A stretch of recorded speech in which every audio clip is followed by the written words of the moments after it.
நல்ல பாடல் ஆராதனைக்காக நாம் தேவனை ஸ்தோத்தரிப்போம். பாரின் அன்பான பிள்ளைகளை தேவன் ஆசீர்வதிப்பாராக. சபையின் சார்பாக நான் அவர்களுக்கு வாழ்த்துக்களையும் நன்றிகளையும் நான் தெரிவித்துக் கொள்கிறேன். இப்பொழுதும் கூட நாம் ஒரு ஜெபம் செய்து இந்த நாளினுடைய ஆராதனைக்குள்ளாக நம்ம கடந்து போகலாம். நம்மோடு கூட சகோதரர் பால்ராஜ் அவங்க இருக்காங்க. அவங்க ஆரம்ப ஜெபம் செய்யும்படியாக உங்களை போல நான் அழைக்கிறேன். நன்றி.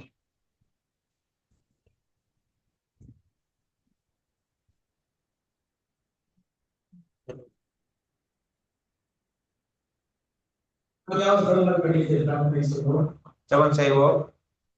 இரக்கத்தில் ஐஸ்வர்யம் பரலோக பிதாவே, ஸ்தோத்திரம் சுவாமி. இந்த நாளுக்காய் ஸ்தோத்திரம். கடந்த 6 நாட்கள் முழுவதும் நீர் எங்களுக்கு ஜீவனை கொடுத்து பலனத்தை கொடுத்து எந்த ஒரு நாசமோசமும் இல்லாமல் செய்து கிருபையால் எங்களை வழிநடத்தி மீண்டுமாக உங்களுடைய மனமச்சு நாளை காண முடியாத நீர் எங்களுக்கு அந்த ஜீவனுக்காய் நன்றி சுவாமி. இந்த நாளில் கூடப்பா ஆரம்ப கலந்து கொள்ள உதவி செய்தீரே, அதுக்காக நன்றி சுவாமி. இந்த நாளில் கூடப்பா எங்களுக்கு கொடுத்த குறைகள் பாவங்களுக்கு எல்லாரோட தயவாக பண்ணிச்சு நாளில் கேட்கிற செய்தியை எங்கள் ஆவிக்கிற வாழ்க்கையில் நாங்கள் வளர்ச்சியடைய இதுதாமே எங்களுக்கு கைவழிக்க வேண்டும். அன்பின் அன்றாட ரட்சகர் இயேசு கிறிஸ்து நாமத்தில் ஜெபிக்கிறோம். உங்கள் ஜெபங்களும் ஜீவனுள்ள நல்ல பிதாவே, ஆமென்.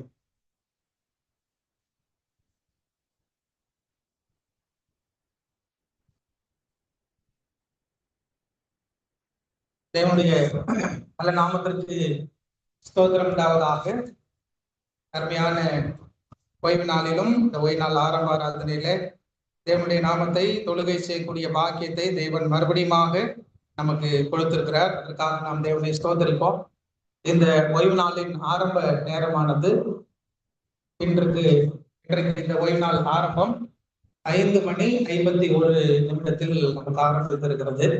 நாளைக்கு 5:52 அது முடிய இருக்கிறது. ஆகவே இந்த நேரங்களை எல்லாம் சபையார் மனதிலே வைத்து தேவனுடைய நாமத்தை மகிழ்ப்படுத்தக்கூடிய விதத்துல ஓய்வு நாளை நீங்கள் கண்ணும் கருத்துமாக ஆசரிக்கும்படியாக உங்களை அன்போடு கூட நான் வேண்டிக் கொள்கிறேன்.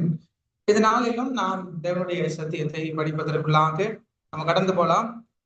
அப்போஸ்தலனாகிய பவுல் கொரிந்தியருக்கு எழுதிய 2வது நிருபத்துல 11ஆம் அதிகாரம் வசனம் 3-4 கவனிப்போம். 2 கொரிந்தியர் 11ஆம் அதிகாரம் வசனம் 3-4 வாசிக்கலாம். ஆகிலும் சர்ப்பமானது தன்னுடைய தந்திரத்தினாலே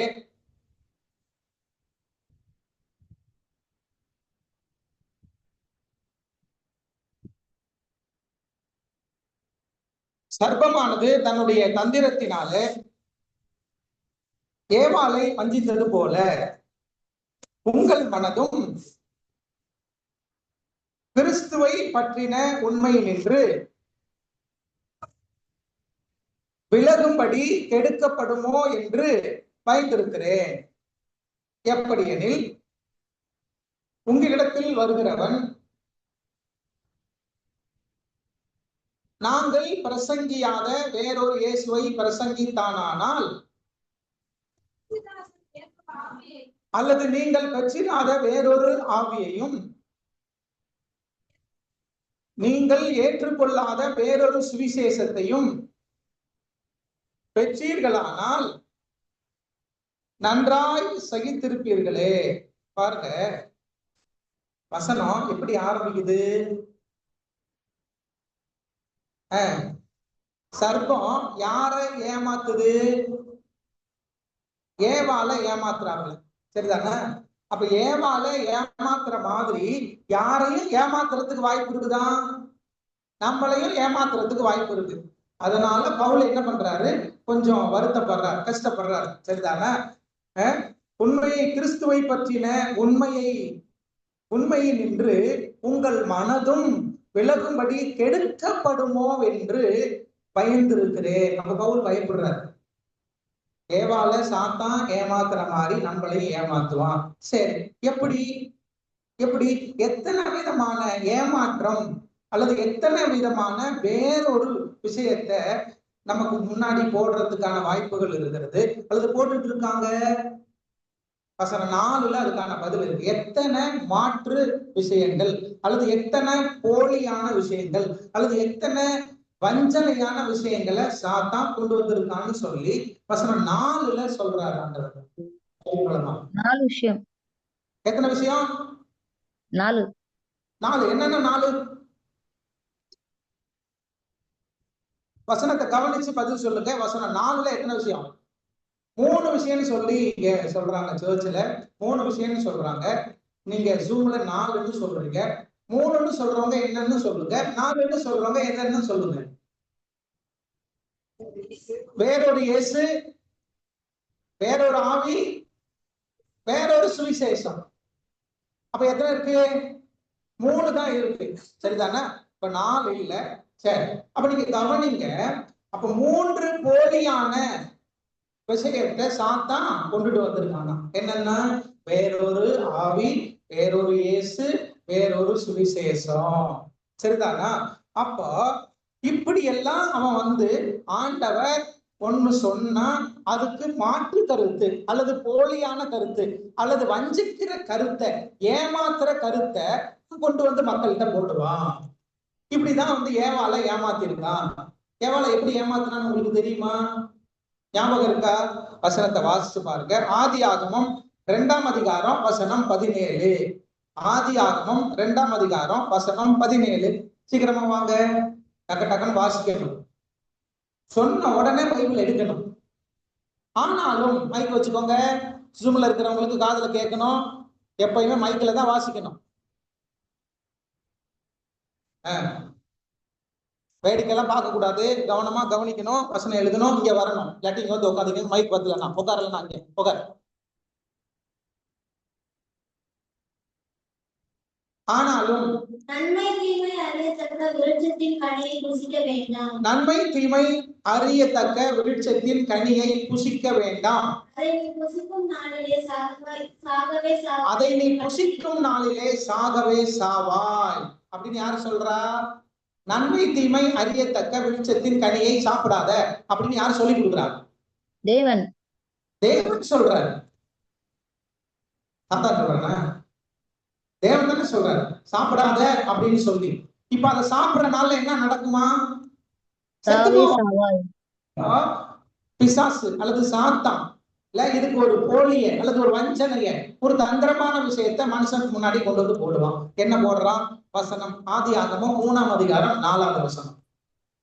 ஆதியாகமம் 3ஆம் அதிகாரம் வசனம் 4. அப்பொழுது சர்ப்பம் ஸ்திரீயை நோக்கி, நீங்கள் சாவதில்லை,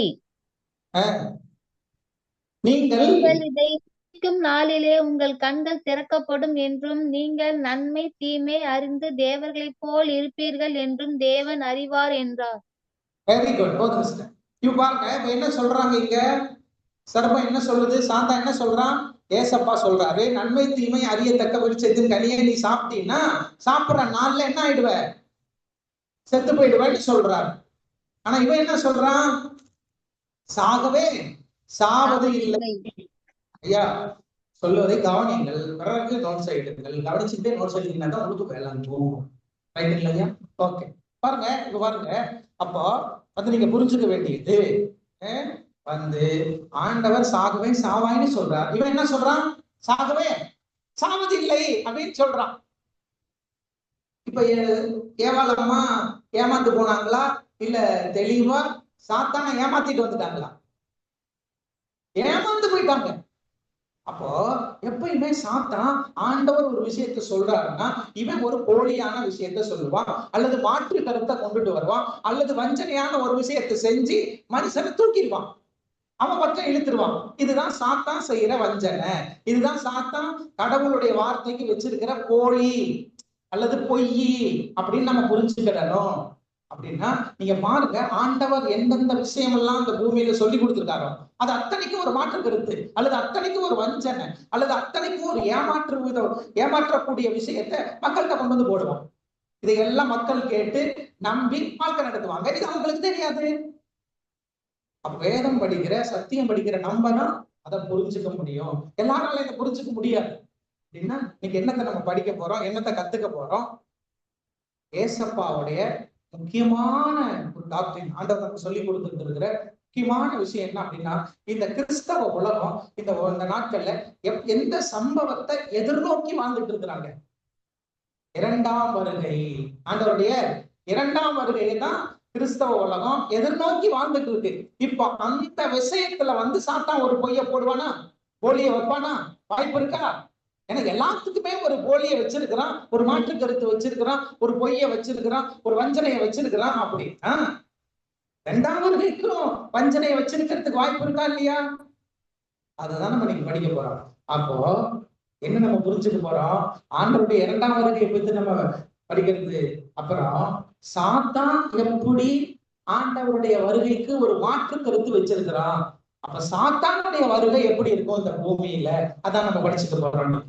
இன்னைக்கு பாடத்தோட தலைப்பு என்ன? சாத்தானின் வருகை. சாத்தானுடைய வருகை. ஆண்டவருடைய வருகையை இவன் எப்படி தன்னுடைய வருகைய மாத்துறான்? ஆண்டவருடைய வருகை மாதிரி தன்னுடைய வருகையை ஆண்டவருடைய வருகைன்னு சொல்லி எப்படி மக்களை ஏமாத்த போறான்? ஏன்னா அங்க வேறொரு சுவிசேஷம், வேறொரு ஆவி, வேறொரு இயேசு. அப்புறம் ஏமாட்ட என்ன பண்றான்? வஞ்சித்து ஏமாத்தி கொடுத்துடுறான். நமக்கு எழுதுட்டான். ஆண்டவர் சாகவே சாவாயின்னு சொன்னாரு, ஆனா அவன் சாகவே சாவதில்லை அப்படின்னு சொல்லி என்ன பண்ணிட்டான்? ஏமாத்திட்டான். அப்ப ஏமாந்துட்டாங்க.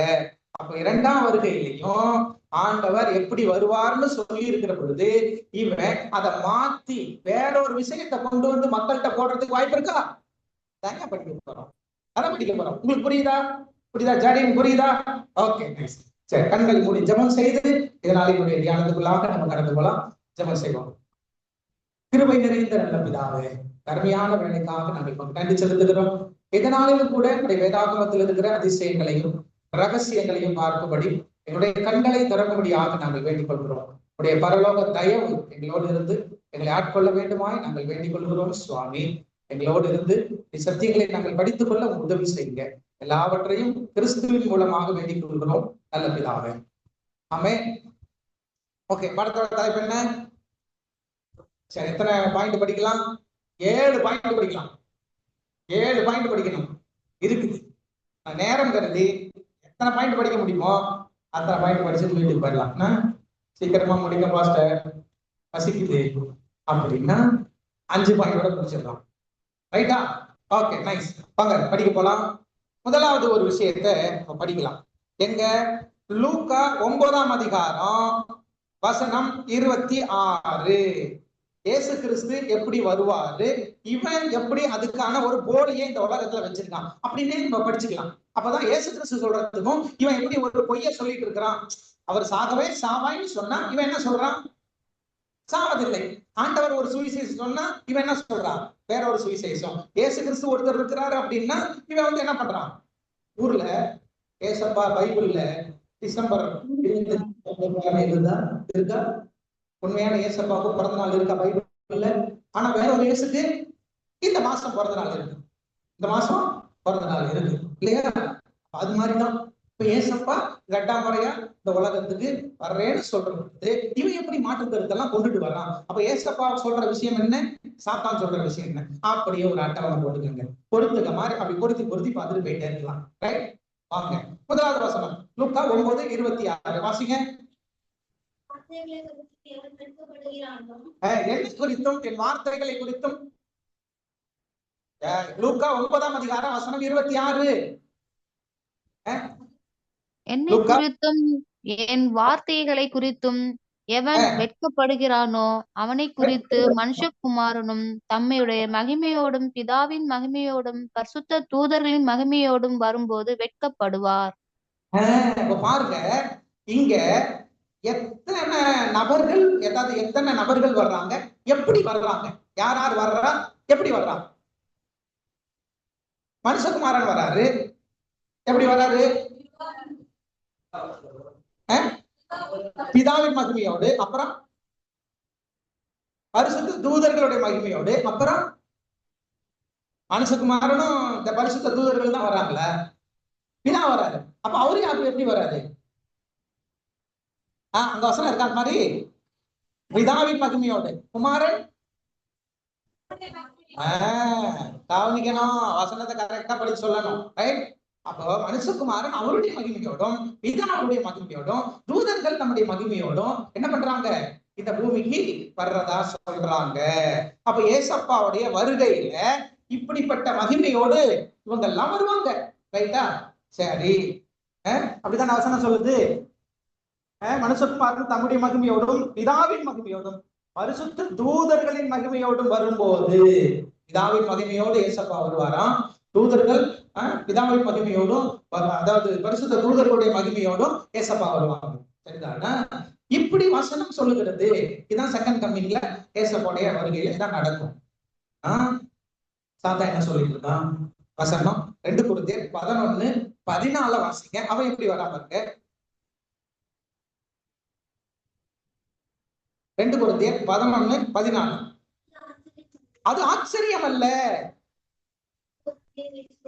சாத்தானும் ஒளியின் தூதனுடைய வேஷத்தை தரித்துக் கொள்வானே. பார்த்தீங்களா?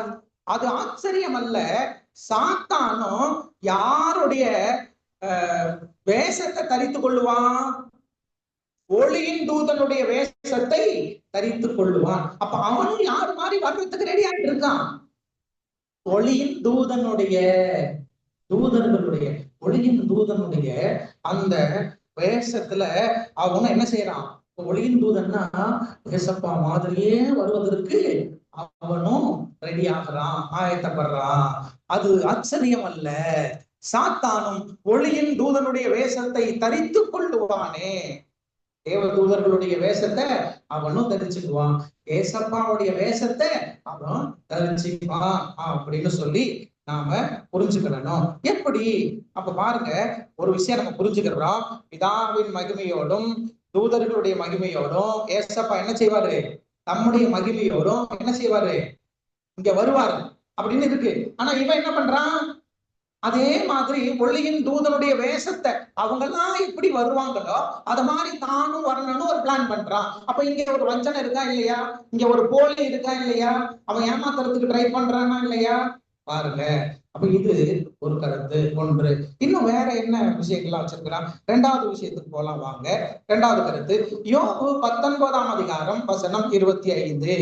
யோபு 19ஆம் அதிகாரம் வசனம் 25.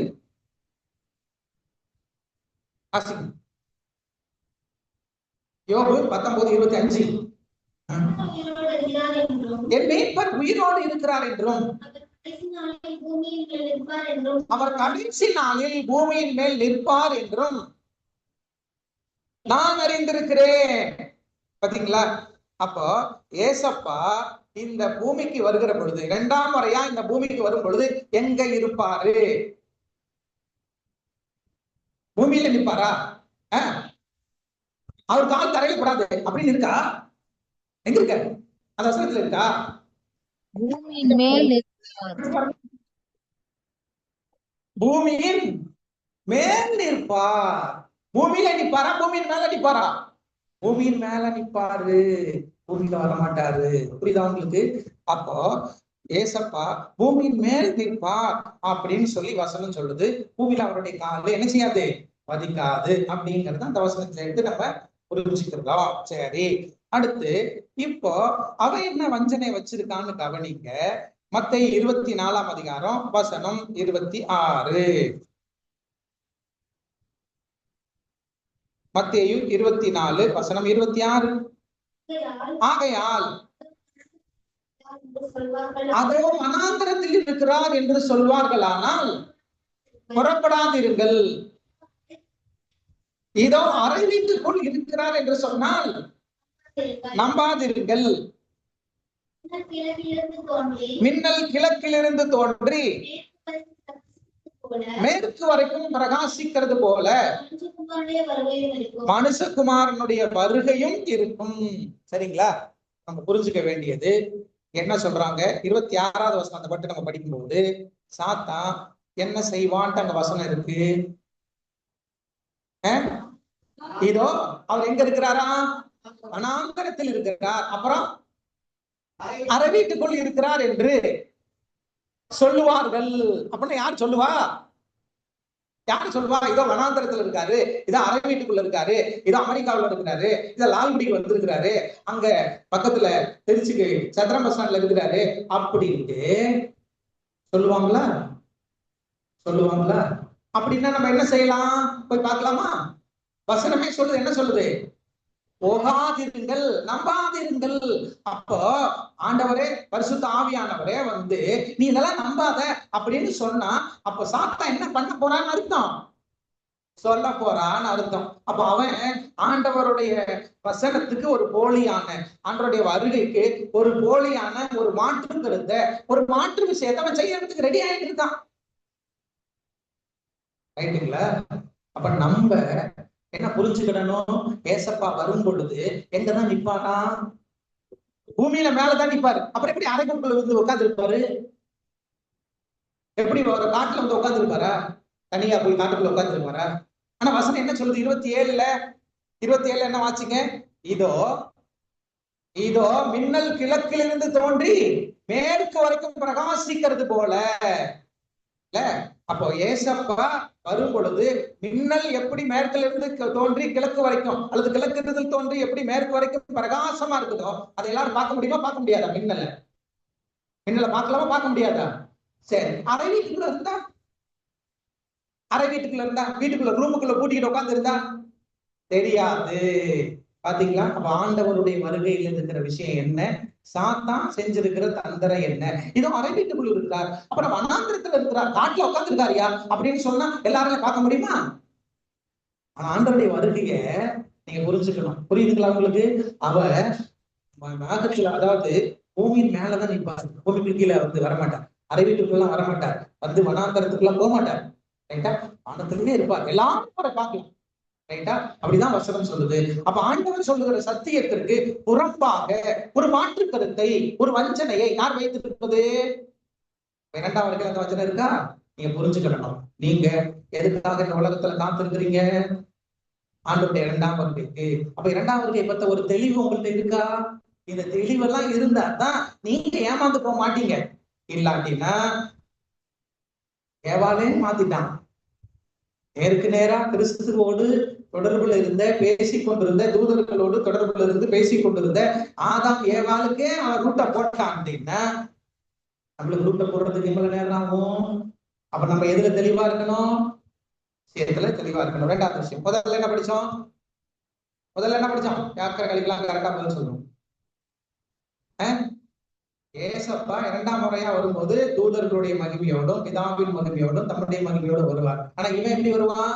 ஒளியின் தூதருடைய வேஷம், அதே வேஷத்தை போட்டுட்டு இவனு வரலான்னு பாக்குறான். 2வது விஷயம் என்ன படிச்சோம்? ஏசப்பா பூமியின் மேலதான் நிப்பாரு. ஆனா இவன் என்ன சொல்றான்? அறை வீட்டுக்குள்ள இருப்பாரு, வந்து வனாந்தரத்துல இருப்பாரு, போயிடலாம் வாங்க அப்படின்னு சொல்றான். அப்ப நம்ப கூடாதுங்கிறதுக்கு என்ன கீ படிச்சோம்? மின்னல் கிழக்கிலிருந்து தோன்றி நேற்று வரைக்கும் பிரகாசிக்கிற மாதிரி தான் ஏசப்பாடைய வருகை இருக்குமே தவிர, அறை வீட்டுக்குள்ள எல்லாம் இருக்காது, காட்டுக்குள்ள இருக்காது, ரோட்டுக்குள்ள இருக்காது, கடலுக்குள்ள இருக்காது. ரைட்டா? 2வது விஷயம். 3வது விஷயம் நம்ம படிச்சுக்க வேண்டியது, வெளிப்படுத்தின விசேஷம் 16வது அதிகாரம் வசனம் 13, 14.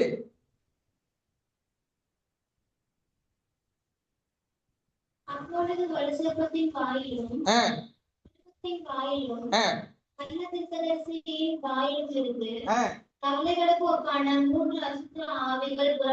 மூன்று அசுத்தாவிகள் புறப்பட்டு வர கண்டேன். சரி,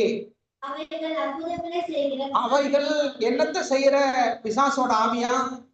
அற்புதங்களை செய்யற பிசாசோட ஆவி. சரி,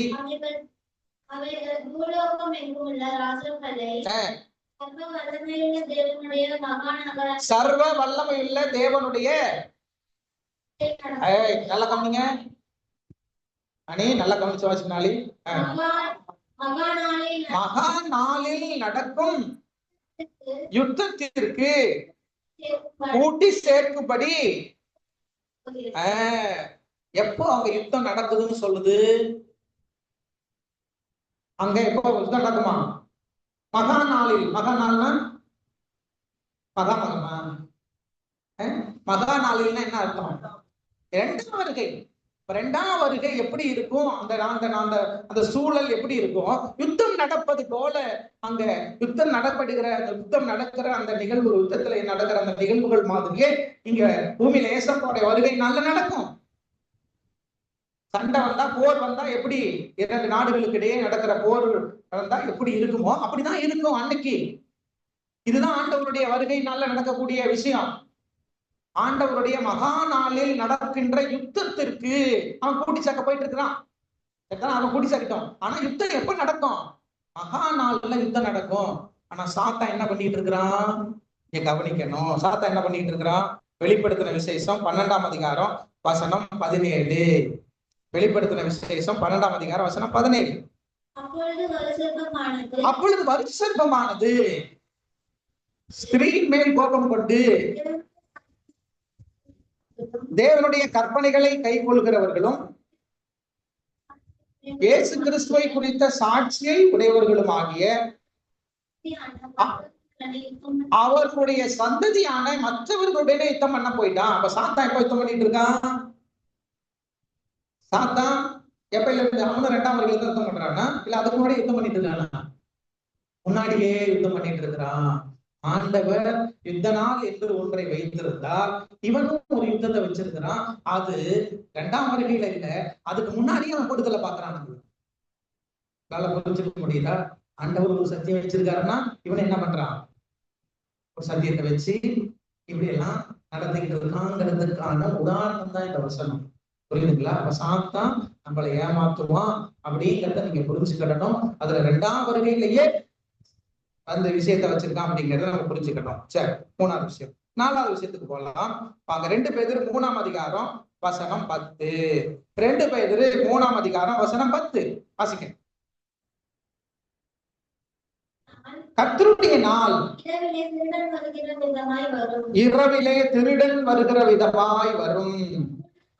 அப்பொழுது வானங்கள் மடமட என்று அகர்ந்து போகும், பூதங்கள் வெந்து உருகி போகும்.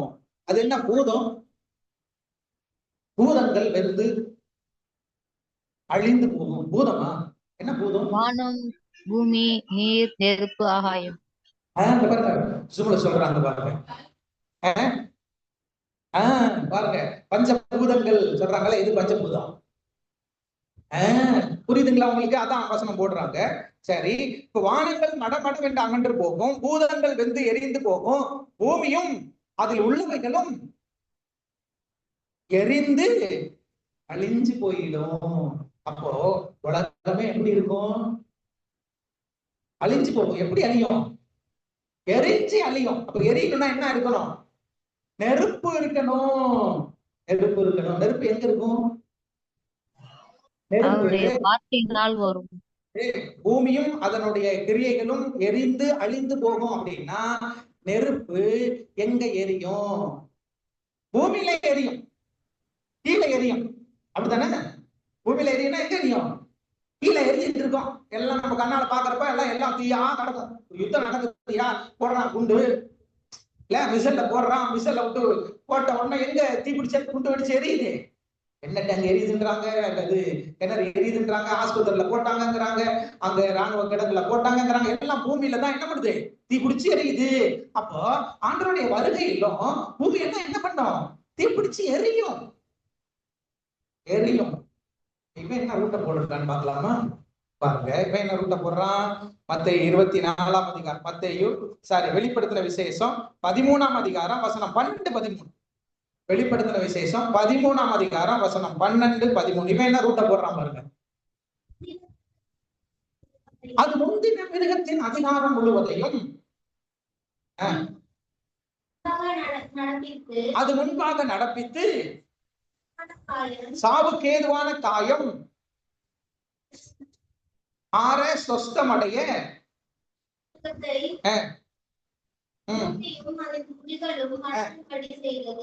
அது முந்தின மிருகத்தின் அதிகாரம் முழுவதையும் அதன் முன்பாக நடப்பித்தது. சாவுக்கு ஏதுவான காயம் ஆற சொஸ்தமடைந்த முந்தின மிருகத்தையும் பூமியும் அதன் குடிகளும் வணங்கும்படி செய்தது. சரி, செய்தோம். அப்புறம் அன்றியும் அது மனுஷருக்கு முன்பாக வானத்திலிருந்து பூமியின் மேல் அக்கினியை இறங்க பண்ணத்தக்கதாக பெரிய அற்புதங்களை செய்தது. இப்போ சாத்தான், ரைட்டா? இந்த வசனத்தெல்லாம் நீங்க புரிஞ்சுக்கணும். சாத்தாங்க வேலை பாக்குறான், சரிதானே? அதுல இருக்கிற விஷயங்களை நீங்க தெரிஞ்சு வச்சுக்கணும். தெரியலன்னா சொல்லுங்க, நம்ம படிக்கும்போது படிச்சுக்கலாம், ரைட்டா? இப்போ அங்க சாத்தான் என்ன வேலை காட்டுறான்? எங்கிருந்து நெருப்ப கொண்டு வர்றான்? வானத்துல இருந்து வசனத்தை கவனிக்கணும், வாசகத்தை படிக்கணும், படிச்சு படக்கு பதில் சொல்லணும். ரைட்டா? அப்போ வானத்திலிருந்து சாத்தான் என்ன பண்றான்? நெருப்பை கொண்டுட்டு வரான். ஆண்டவர் பூமியிலிருந்து நெருப்பு கொண்டு வர்றாரு. நல்லா புரிஞ்சுக்க முடியுதா? வானத்திலிருந்து நெருப்பு வருது அப்படின்னு சொன்னா என்ன செய்வாரு? அதை யார் கொண்டு வர்றா? ஆனா ஆண்டவர் என்ன பண்றாரு? பூமியிலே நெருப்பை வச்சு எரிக்க விடுறாரு. ஆனா யார் காலத்துல வந்து நெருப்பு வானத்துல இருந்து வந்துச்சு? எலியாவின் காலத்துல. எலியாவின் காலத்துல. ரைட்டா? எலியாவின் காலத்துல வானத்திலிருந்து ஆண்டவர் என்ன பண்ணாரு? அக்கினி அனுப்பி காணிக்கை பட்சித்து போட்டார், நக்கி போட்டது. சரிதானே? ஆனா இப்போ நெருப்பையும் தெரிந்து வருது, பூமியில் தான் வருது. ஆனா அதை வச்சுக்கிட்டு இவன் என்ன பண்றான்? ரூட்டை போடுறான். மறுபடியும் ஆண்டவர் அங்கதான் போடுவாரு அப்படிங்கிற மாதிரி. ஏன்னா மக்கள் அதை நம்பினாங்கல்ல, அப்ப இதையும் நம்புவாங்க அப்படிங்கிற மாதிரி என்ன பண்ணிட்டு இருக்காங்கன்னா ரூட்டை போடுறான். இப்ப நம்ம புரிஞ்சுக்கிடணும். எத்தனை பாயிண்ட் படிச்சிட்டோம்? 4 பாயிண்ட் படிச்சிட்டோம். 5வது பாயிண்ட் வாங்க. அந்த வெளிப்படுத்தின விசேஷம் 1ஆம் அதிகாரம் வசனம் 7. சீக்கிரம் வாசிக்க. வெளிப்படுத்தின விசேஷம் 1ஆம் அதிகாரம் வசனம் 7. இதோ மேகங்களுடனே வருகிறார். கண்கள் யாவும் யாரை காணும்? ஏசப்பாவை காணும். எப்போ? 2ஆம் வருகையில. இதோ மேகங்களுடனே வருகிறார், கண்கள் யாவும் அவரை காணும். அவரை குத்தினவர்களும் என்ன பண்ணுவாங்களாம்? அவரை காண்பார்கள். பூமியின் கோத்திரத்தார் எல்லாரும் அவரை பார்த்து புலம்புவார்கள். அப்படியே ஆகும். இப்ப பாருங்க, ஏசப்பா இந்த பூமிக்கு வரும் பொழுது மக்களுடைய நிலவரம் எப்படி இருக்குது?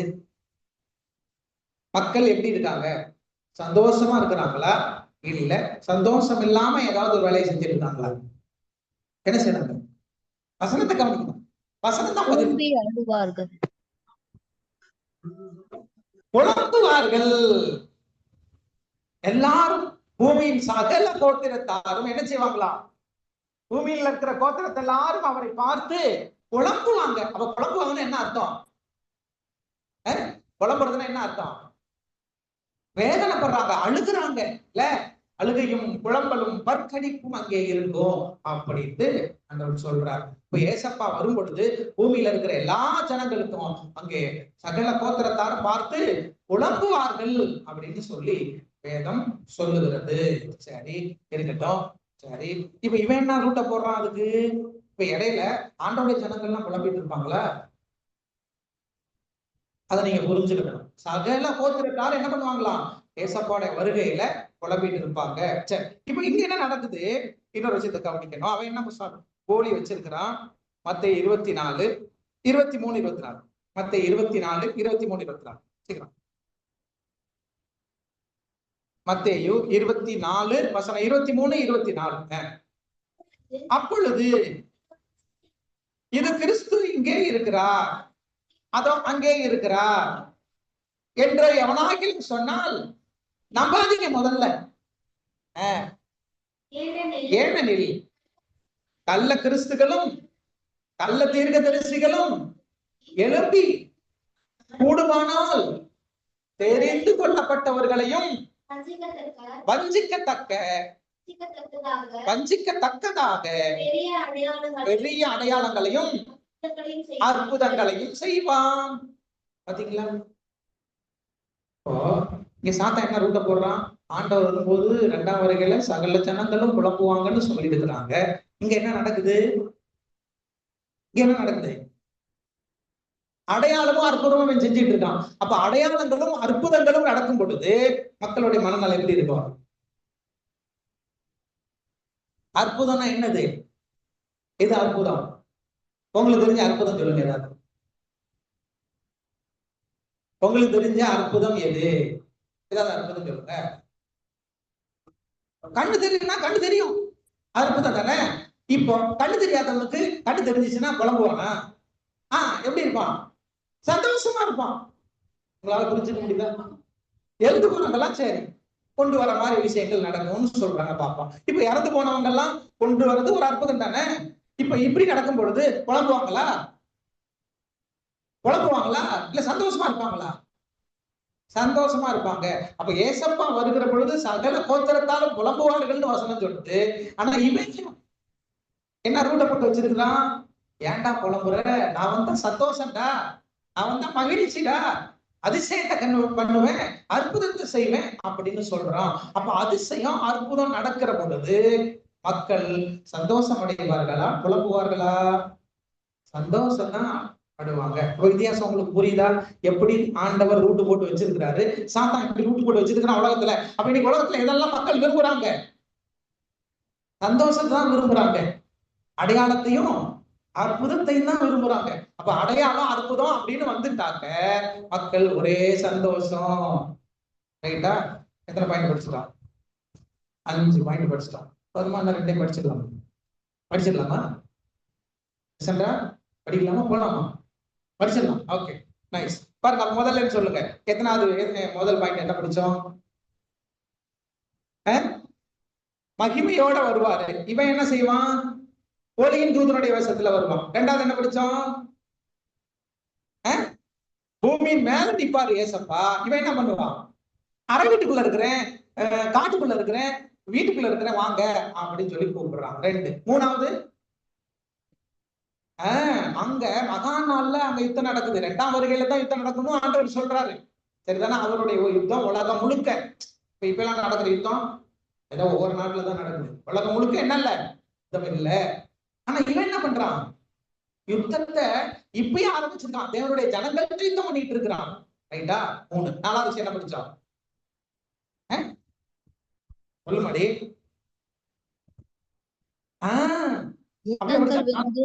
அழிந்து போகும், பூதங்கள் வெந்து அழிந்து போகும். ஏசப்பாவுடைய வருகையில பூமியில இருந்து வரும். அவன் என்ன பண்றான்? பாயிண்ட கரெக்டா போறோம். 5வது விஷயம் என்ன படிச்சோம்? கிறிஸ்து வரும்போது எல்லாரும் புலம்புவாங்க. ஏசப்பா வரும்பொழுது சகல கோத்திரத்தாரும் புலம்புவாங்க. இங்க என்ன நடக்கும்? பெரிய அற்புதங்களும் அடையாளங்களும் இருப்பாங்க. ரைட்டா? அப்ப சந்தோஷமான ஒரு கூட்டம் இருக்குது அப்படின்னாக்க அந்த சிக்கல் இருக்குன்னு அர்த்தம். ஏன்னா 1844ல நமக்கு என்ன ஆரம்பிச்சிருக்குது? நியாய விசாரணை. டே ஆஃப் அட்டோன்மெண்ட் நடக்கிறப்ப மக்களுடைய மனநிலை எப்படி இருக்கும்? அவர்கள் துக்கித்து புலம்பி முகம் குப்புற விழுந்து தங்களை தாழ்த்தி ஆண்டவருடைய சமூகத்துல தங்களுடைய பாவங்களுக்காக வருந்தி துக்கப்பட்டு இருப்பாங்க. இதுதான் டே ஆஃப் அட்டோன்மெண்ட்ல நடக்கிற விஷயம். இப்போ டே ஆஃப் அட்டோன்மெண்ட் நடக்கிற அந்த வருஷம் 1844ல என்ன ஆரம்பிச்சு இன்னைக்குமே அது டே ஆஃப் அட்டோன்மெண்ட் தான். நியாய விசாரணை நாள் தான் இன்னைக்குமே. ரைட்டா? அப்படி இருக்கும் பொழுது நம்ம எப்படி சந்தோஷமா இருக்க முடியுமா? புரிஞ்சுக்க வேணும். ரைட்டா? இப்ப இதெல்லாம் நம்ம வாழ்க்கையில எப்படி யோசிச்சு பார்க்கணும்ங்கிறத நீங்க கத்துக்கிடணும். ரைட்? அப்ப 4வது விஷயம். 5வது விஷயம். இப்ப 6வது விஷயம் படிக்க போறோம். 5 விஷயம் படிச்சுட்டோம். ரைட்டா? 6வது விஷயம் படிக்க போறோம். வாங்க. 1 தெசலோனிக்கேயர் 4ஆம் அதிகாரம் வசனம் 16, 17. 1 தெசலோனிக்கேயர் 4ஆம் அதிகாரம் வசனம் 16, 17.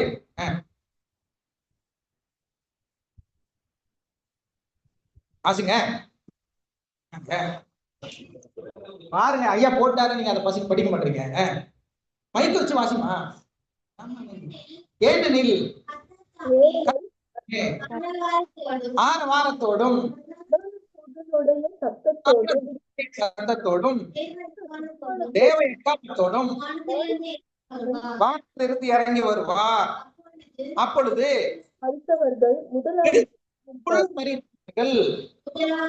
முதலாவது எழுதிருப்பாங்க. சரி, இப்போ இந்த முதலாவது எழுதிருப்பாங்கன்னா என்ன அர்த்தம்? கிறிஸ்துவுக்குள் யார் எழுதிருப்பாங்களாம்? மரித்தவர்கள் என்ன அர்த்தம்? இறந்து போனவங்க இல்ல. இறந்து போனவங்க எங்க இருக்காங்க? பூமிக்குள்ளார இருக்கிறாங்க, மண்ணுக்குள்ளார கிடக்காங்க. மண்ணோட மண்ணா மக்கி போய் கிடக்காங்க, மண் ஆயிட்டாங்க. இப்ப ஏசப்பா வரும் பொழுது யாரெல்லாம் முதலாவது எழுந்திருப்பாங்களாம்? கிறிஸ்துவுக்குள்ளார மரிச்சவங்க. அப்படின்னா கிறிஸ்துவுக்குள்ளார மரிச்சவங்க என்ன அர்த்தம்? கிறிஸ்துவுக்கு வீட்டுல போய் பூந்துக்கிறதா? கிறிஸ்தவர்களாக வாழ்ந்தவர்கள். கிறிஸ்தவர்களாக வாழ்ந்தவங்கன்னா என்ன அர்த்தம்? கிறிஸ்துவை போல. ஊர்ல இருக்கிற கிறிஸ்தவங்க எல்லாம் கிறிஸ்தவங்களா? ஊர்ல எல்லாரும் சொல்லிட்டு இருக்காங்களா நாங்கெல்லாம் கிறிஸ்தவங்கன்னு சொல்லிக்கிறாங்களே, இவங்க எல்லாம் கிறிஸ்தவங்களா? கிறிஸ்துவை போன்று யார் வாழ்கிறார்களோ அது நீங்களும் நானுமே தான். நீங்களும் நானுமா இருந்தாலும் கிறிஸ்தவங்கன்னு நம்ம சொல்லிக்கிறோம். ஆனா கிறிஸ்துவை போல வாழல அப்படின்னா நம்மளுமே எந்திரிப்போமா? எந்திரிக்க மாட்டோம். யாராலும் அது யாரா இருந்தாலும் சரி, ஊர்ல இருக்கிறவங்களா இருந்தாலும் சரி, இந்த கோயில்ல சர்ச்சுக்குள்ளார இருக்கிறவங்களா இருந்தாலும் சரி, ஜூம்ல இருக்கிறவங்களா இருந்தாலும் சரி, யூடியூப்ல பாக்குறவங்களா இருந்தாலும் சரி, யாரா இருந்தாலும் சரி, கிறிஸ்தவர்கள் என்று சொல்லுகிறவர்கள் அல்ல, கிறிஸ்துவை போல வாழ்கிறவர்கள் தான் கிறிஸ்தவர்கள். அப்ப அவங்க தான் கிறிஸ்துவுக்குள் என்ன பண்றாங்களாம்? மறிக்கிறாங்க. இப்ப அவங்க தான் ஏசப்பா வரும்போது என்ன பண்ணுவாங்க? முதலாவது எழுதியிருப்பாங்க. இந்த பேரெல்லாம் சரி, அது அப்புறம் படிக்கலாம். அது எழுதிருக்கிறத பத்தி அப்புறம் படிக்கலாம். ஆக கிறிஸ்துவுக்குள் படித்தவர்கள் முதலாவது எந்திரிப்பாங்க அப்படின்ட்டு. சரி, இப்ப இவங்க எல்லாம் நல்லவங்களா கெட்டவங்களா? கிறிஸ்துவுக்குள் மரிச்சவங்கலாம் நல்லவங்களா கெட்டவங்களா? அப்ப நல்லவங்க நல்லவங்க சூழ்நிலை என்ன சொல்றீங்க? நல்லவங்க, பரிசுத்தவான்கள். ரைட்டுமா. சரி, நல்லவங்க, அவங்க எல்லாம் நல்லவங்க. சரி, இப்போ இவன் என்ன ரூட்ட போடுறான்? இவன் என்ன ரூட்ட போடுவானா இல்லையா? எப்ப உயிரோட எந்திரிப்பாங்க? 2வது கிழமை உயிரோட எழுந்திருப்பாங்க. இவன் என்ன ரூட்டு போடுறான் பாருங்க. 1 சாமுவேல் 28ஆம் அதிகாரம் வசனம் 12 முதல் 14 வரைக்கும். 1 சாமுவேல் 28ஆம் அதிகாரம் வசனம் 12 முதல் 14 வரைக்கும். அந்த ஸ்திரீ சாமுவேலை கண்ட மாத்திரத்திலே மகா சத்தமாய் கூப்பிட்டு சவுலை நோக்கி, ஏன் என்னை மோசம் போக்கினீர்? நீர்தான் சவுலாச்சுதே என்றால் ராஜா அவளை பார்த்து, நீ பயப்படாதே, நீ காண்கிறது என்ன என்று கேட்டார். அதற்கு அந்த ஸ்திரீ, தேவர்கள் தேவர்கள் எங்கிருந்து எந்திரிக்கிறாங்களாம்? பூமிக்கு உள்ளார இருந்து. அப்படின்னா என்ன அர்த்தம்? பூமிக்கு உள்ளன்னா மண்ணுக்குள்ளா இருந்து எந்திரிக்கிறாங்களாம். தேவர்கள் எங்கேயா இருக்காங்க? தேவர்கள் எங்க இருக்காங்க? முதல்ல தேவர்கள்னா யாரு? ஹோம்வொர்க். உங்களுக்கு ஹோம்வொர்க். தேவர்கள்னா யாரு? ஹோம்வொர்க். சரி, நான் சொல்லிடுறேன். தேவர்கள் பரலோகத்துல இருக்கிறாங்க, சரிதானா? இப்ப வேற ஒரு தேவர்களையும் ஆண்டவர் வச்சிருக்கிறார், யாரு அப்படின்னு சொல்லி அது வசனத்தோட நீங்க பதில் கொண்டு வரணும். ரைட், அடுத்த பெஸ்பர்ல நான் கேட்கிறேன். சரி, மறந்துட்டானா நீங்க தான் சொல்லணும். ஹோம்வொர்க் மட்டும் கொடுக்குறேன், ஆனா நீங்களா தான் பதில் சொல்லணும். சரி, ஹோம்வொர்க்கான ஆன்சரை கொண்டு வரணும். சரி, அப்ப பாருங்க, அப்ப தேவர்கள் பூமிக்குள்ளார இருந்து எந்திரிச்சு வர்றாங்களாம். என்னடா அது நியாயம்? எப்படி சொல்றாங்க பாருங்க. தேவர்கள் பூமிக்குள்ள இருந்து எந்திரிச்சு வராங்களாம். இந்த அம்மா யாரு? அம்மா யாரு? சூனியக்காரி. சூனியக்காரி. அங்கனம் இன்னொரு அங்கனக்காரி. நம்ம அங்கனம் பாக்குறாங்க, சூனியக்காரி, சூனியம் வைக்கிறவங்க. சரி, இப்படி அந்த அம்மா குறி சொல்றவ, சரியா? குறி சொல்றவ எதை பார்த்து குறி சொல்றா? நம்ம ஊர்ல எல்லாம் காண போனா எதுல வெத்தல, அதே இந்த அம்மாவும் எதுல தடவி, மைய தடவி பாக்குறாங்க, மைய வச்சு பாக்குறாங்க. அப்படி பார்க்கும்போதுதான் உங்களுக்கு என்ன தெரியுது? பூமிக்குள்ள இருந்து தேவர்கள் எழுப்பி வர்றாங்க அப்படின்னு நம்ம சொல்றாங்க. இப்ப அடுத்த வசனம் வாசிங்க. அப்படி வாசிங்க. அதுல கண்டிப்பா பண்ணு விஷயம் எங்க இருந்து? அவருடைய ரூபம், அந்த ரூபம் எப்படிமா இருக்கு அப்படின்னு கேக்குறான். இவன் பாக்கல, யாருதான் பார்த்துட்டு இருக்கா? சூரியகாரி தான் பார்த்துட்டு இருக்கா. எம்மா நீ பாக்குறியம்மா, தேவர்கள் எல்லாம் பூமியில இருந்து எந்திரிச்சு வர்றாங்க, எப்படிமா இருக்காங்க எல்லாரும் அப்படின்னு கேக்குறாப்ல. அதற்கு அவள், சால்வைய போத்திட்டு இருக்கிற ஒரு முதிர்ந்த வயதான மனுஷன் எழுப்பி வருகிறான் என்று சொன்னான். அதனாலே சவுல் அவன் சாமுவேல் என்று அறிந்து கொண்டான். பாத்துக்கங்க, பார்த்தான நேரடியா அந்த அம்மா நேரடியா சாமுவேல்னு சொல்லணுமா இல்லையா? ஆனா என்ன சொல்லுது? வயசான ஒருத்தவங்க போத்திக்கிட்டு வர்றாங்கன்னு சொல்லுது. அதை வச்சு அவன் என்ன பண்றான்? சவுல் தான் அவன் கன்ஃபார்ம், சாமுவேல் தான் அப்படின்னு அவன் கன்ஃபார்ம் பண்ணிக்கிறான். இந்த அம்மாவுக்கு தெரியணுமா இல்லையா? இந்த அம்மா சொல்லணுமா இல்லையா? சொல்ல, இது சாமுவேல் தான் அப்படி இந்த அம்மா சொல்லு. பாக்குறாமா, சால்வைய போத்திக்கிட்டு வர்ற மாதிரி இருக்குது. சால்வையை போத்திட்டு ஒரு வயசானவர் வர்றாருயா அப்படின்னு சொன்னோன்னு அவர் என்ன பண்ணிட்டாரு? சாமுவேல். சரி, இருக்கட்டும், இருக்கட்டும், மேட்ருக்கு வருவோம். இங்க யாரு எழுப்பி வர்றா? ஒரு வயசானவர். அவர் யார்? உயிரோடு இருக்கிறவரா செத்து போனவரா? செத்து போனவரை யார் எழுப்பி விடுறா? சூனியக்காரி எழுப்பிடுறான். எப்ப எழுப்பிடுறா? பார்க்கும் போதெல்லாம், அவங்க நினைக்கும் போதெல்லாம் எழுப்பிடுறாங்க.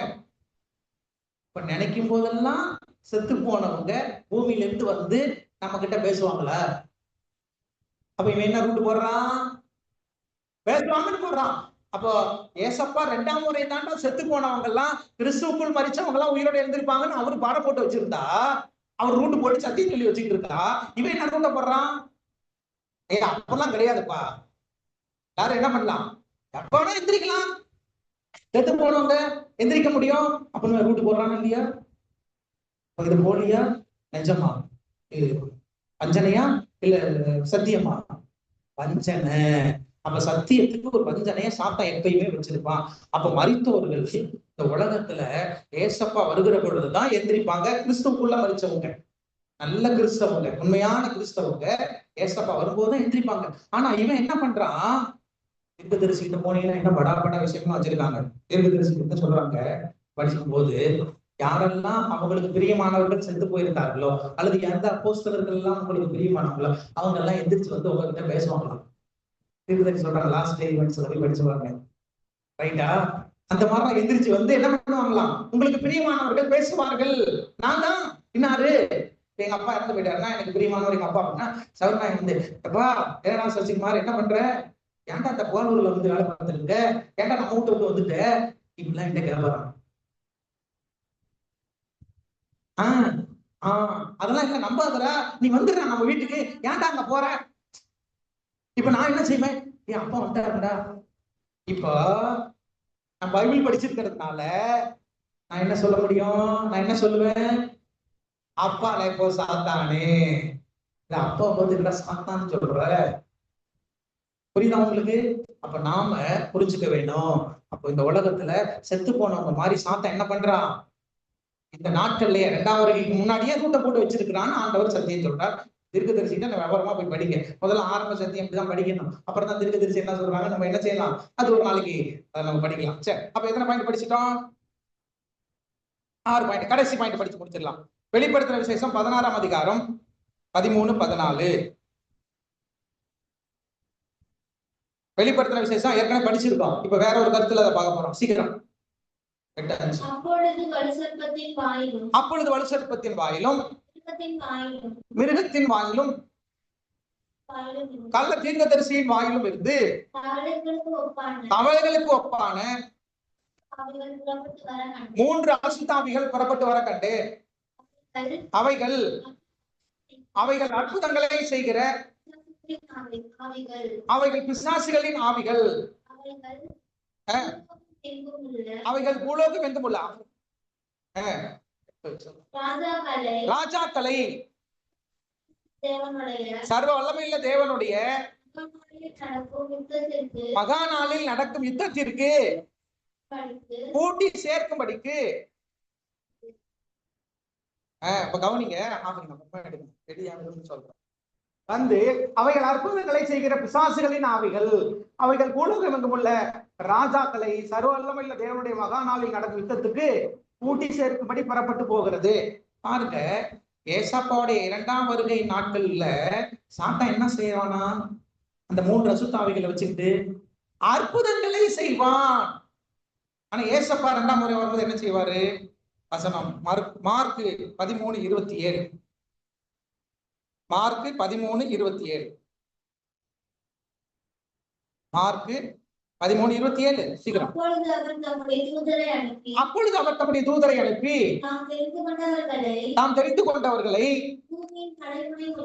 பூமியின் கடைமுனை முதற்கொண்டு வானத்தின் கடைமுனை மட்டுமல்ல 4 திசைகளில் இருந்து கூட்டி சேர்ப்பா. யார கூட்டி சேர்ப்பாரா? நம்முடைய ஜனங்களை. அப்ப ஏசப்பா எதுக்கு வர்றாரு? அழைச்சிட்டு கூட்டி சேர்க்கறதுக்காக வர்றாரு. இவன் எதுக்காக வர்றான்? அற்புதம் செய்யறதுக்காக வர்றான். உங்களால புரிஞ்சுக்க முடியுதா? அதாவது ஒரு சின்ன கீழா ஒரு தீப்பொறி மாதிரி விஷயங்களை புரிஞ்சுக்கணும். சரிதாக்கா? அதை போய் நம்ம உள்ள நோண்டி அதெல்லாம் என்ன செய்யக்கூடாது, பார்த்துக்கிட்டு இது பண்ணிட்டு இருக்கக்கூடாது. அப்ப அவன் என்ன ரூட் வச்சிருக்கான், ஆண்டவர் என்ன ரூட் வச்சிருக்கிறார், ஆண்டவர் ரூட்டுக்கு இவன் என்ன மாற்று கருத்து வச்சிருக்கான், இதைத்தான் நம்ம புரிஞ்சுக்கிடணும். அப்போ ஒரு பெரிய வியூ நமக்கு கிடைக்கும். என்ன? ஆண்டவர் கூட்டி சேர்க்கறதுக்கு வந்தா இவன் அற்புதத்தை செஞ்சுட்டுல இருக்கிறான். அப்ப அற்புதத்தை செய்கிற ஒரு விஷயம் இந்த உலகத்தை பேசப்படுது அப்படின்னாவே அது ஆண்டவருடைய விஷயமா? ஆண்டவர் சத்தியம் பேசுவாரா, அற்புதத்தை பேசுவாரா? சத்தியம் தான் பேசுவார். அப்ப ஆண்டவர் அற்புதம் செய்ய மாட்டாரா? அற்புதம் செய்வாரு. அற்புதத்தை விட அவர் எதுக்கு முக்கியத்துவம் கொடுப்பாரு? சத்தியத்துக்கு முக்கியத்துவம் கொடுப்பாரு. ஆனா நம்ம ஆளுங்க இங்க ஊர்ல சத்தியத்துக்கு முக்கியத்துவம் கொடுக்குறாங்களா, அற்புதத்துக்கு முக்கியத்துவம் கொடுக்குறாங்களா?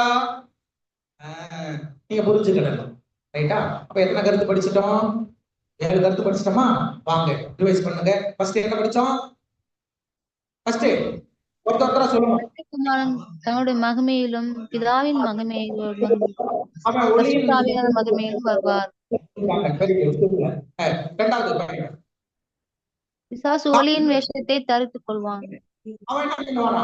அரை வீட்டுக்குள்ள இருக்கம்பா, அந்த காட்டுல இருக்கம்பா. 2. மூணாவது விஷயம் என்னது? இவன் என்ன செய்வான்?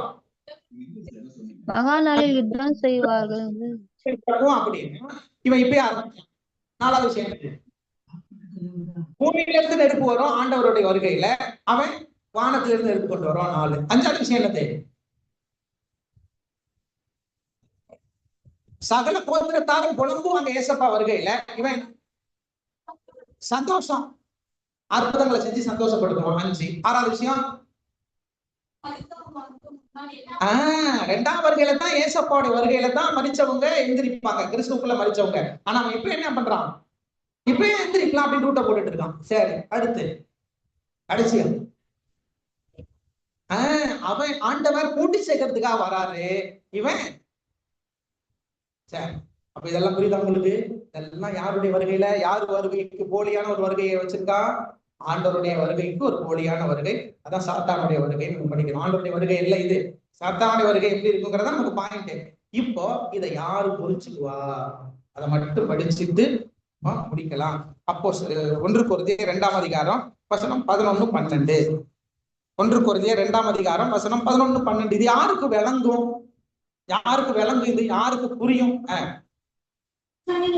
மனுஷனில் உள்ள ஆவியே அன்றி மனுஷரில் எவன் மனுஷனுக்குரியவைகளை அறிவான். அப்படி போல தேவனுடைய ஆவியே அன்றி ஒருவனும் தேவனுக்குரியவைகளை அறிய மாட்டான். பாத்தீங்களா? அப்போ யார் இந்த விஷயத்தை புரிஞ்சுக்க முடியும்? பழமொழி சொல்றாங்க, பாம்பின் கால் பாம்பு அறியும். ஒரு பெண்ணோட மனசு யாருக்கு தான் புரியும்? ஒரு பெண்ணுக்கு தான் புரியும். அப்பெல்லாம் சொல்லிக்கிறாங்கல்ல. அது மாற யாரோட விஷயம் யாருக்கு தான் புரியும்? சாத்தானுடைய விஷயம் சாத்தானுடைய பிள்ளைங்களுக்கு புரியும். கடவுளுடைய விஷயம் எப்படி புரியும்? ஆண்டவர் என்ன சொல்றாரு? அந்த வாசிக்கிட்டோம். அப்படி போல தேவனுடைய ஆவியே அன்றி ஒருவனும் தேவனுக்குரியவைகளை அறிய மாட்டான். அப்ப கடவுளுக்குரிய விஷயத்தை நம்ம புரிஞ்சுக்கணும்னா நம்ம கிட்ட யாரு இருக்கணும்? ஆவியானவர் இருக்கணும். வேத புஸ்தகம் யார் எழுதி கொடுத்தது? ஆவியானவர் கொடுத்தது. அப்ப ஆவியானவருடைய உதவியோட நம்ம சத்தியம் படிச்சாதான் நமக்கு விளங்கும். இல்லாட்டா என்ன பண்ணாது? விளங்காது. அப்ப இன்றைக்கு படிச்சிருக்கிற சத்தியத்துல நாம மனசுல வச்சு இந்த உலகத்துல வாழ்க்கை நடத்தணும்னா யாருடைய துணையோடு இந்த சத்தியங்களை ஆராய்ச்சி பண்ணி புரிஞ்சுக்கிடணும்? ஆவியானவருடைய துணையோடு. அப்போ தேவனுடைய ஆவியை என்று ஒருவனும் தேவனுக்குரியவைகளை அறிய மாட்டான். அப்படின்னா உங்க வாழ்க்கையில நீங்க தேவனுக்குரியவர்களாக இருக்கிறீங்களா? ஆவியானவரோட தொடர்புல இருக்கிறீங்களா? ஆவியானவர்கிட்ட கேட்டு நீங்க சத்தியத்தை படிச்சிருக்கிறீங்களா? ஆவியானவர்கிட்ட சத்தியத்தை கேட்டு படிக்கிற பொழுதுதான் ஆவியானவர் உங்களுக்கு சகலத்தையும் கற்றுத்தருவார். உங்களுடைய மாம்ச முயற்சியினால, உங்களுடைய விருப்பத்தினால அதை படிக்க கூடாது. ஆவியானுடைய துணையோட படிக்கும் போது இது மனசுல புரியும், உங்களுக்கு தங்கி இருக்கும். அதை கொள்கையா வச்சு வாழ்க்கை நடத்துங்க. கடவுள் உங்களை என்னையும் ஆசீர்வதிப்பாராங்க. ஆமாம். இது நல்ல வேலையிலும் இந்த நல்ல ஆராதனை நிறைவாக நம் யாரும் காணிக்கை சேகரித்து முடிவு ஜெபத்துக்குள்ளாக கடந்து போவோம். முடிவு ஜெபத்தை ஜூம்ல இருக்கிறவங்க சோபனாமா வந்திருக்காங்க. சோபனாமா அவங்க ஒண்ணு சித்தி வீட்டுல வந்திருக்காங்க. சரி, காணிக்கை சேகரிப்போம். முடிவு ஜெபத்துக்குள்ளாக நம்ம கடந்து போலாம்.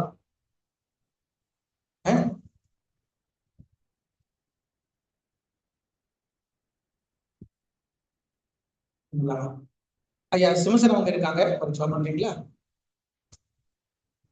முடிவு ஜெபத்துக்குள்ளாக நம்ம கடந்து போலாம். நாம் யார் முழங்கால் படிட்டு கண்களை மூடி பிரார்த்தனை செய்யும். கண்களை மூடி பிரார்த்தனை செய்யும்.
ஆமென், ஆமென்.